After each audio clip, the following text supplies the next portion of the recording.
Спасибо. Вот вы уже сегодня сказали, что вы закончили философский факультет Московского государственного университета. Насколько я знаю, это произошло в 1978 году. Затем вы поступили в Московскую духовную семинарию, которую успешно закончили в 1983 году. Приняли сан диакона, затем священника Русской Православной Церкви. Продолжительное время служили настоятелем церкви в городе Душанбе.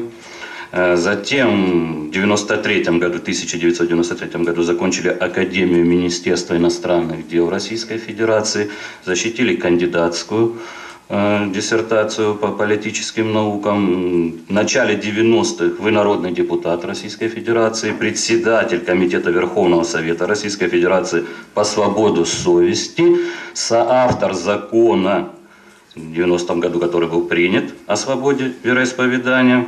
И в 1999 году защитили докторскую диссертацию. Вот в связи с этим у меня вопрос. Вот эти краткие биографические вехи как бы указывают, что ваш духовный выбор, который вы сделали тоже примерно в 90-х годах, в конце 90-х годов, как по вашим словам, вы вернулись к авраамическим истокам, да, истинного монотеизма, скорее всего, был связан и с тем, что это не просто был акт веры, но и интеллектуальный выбор.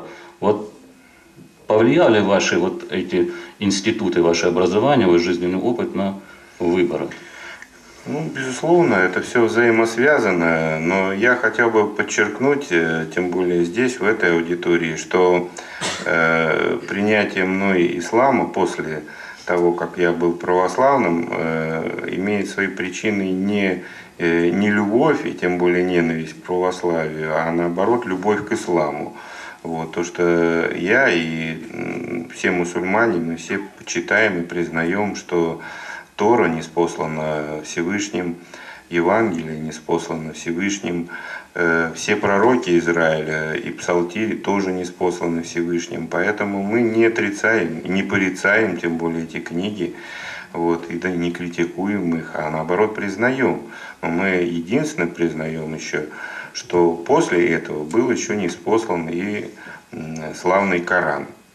Вот, что это тоже в ряду откровений Божиих, это последнее из этих посланий. Вот в этом суть нашей веры, а не в том, что мы отвергаем и тем более как-то негативно оцениваем прошлое. Конечно, есть разница между этими религиями, и это особая тема, это не сегодняшняя тема, это специально нужно рассматривать, а в общем-то и целые книги на эту тему писать.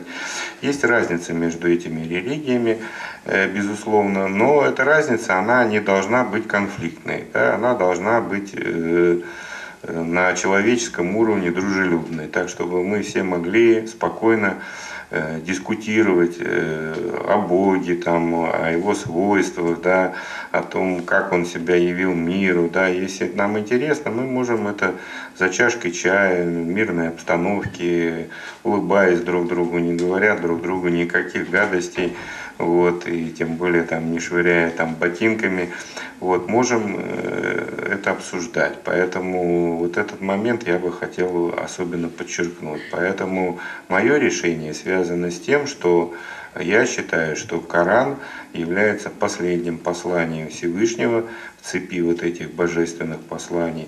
Да, кто-то это не признает, христиане этого не признают, этого послания. Ну, кто-то признал, и я для себя тоже признал, поэтому и сделал такой выбор. Вот. Ну, а что касается с научным поиском, то, конечно, то, что я в самом начале даже сказал о монотеизме, конечно, это результат во многом и моих научных изысканий, размышлений, анализе первоисточников религий. Вот, конечно, это здесь вместе и вера, и разум идут рука об руку.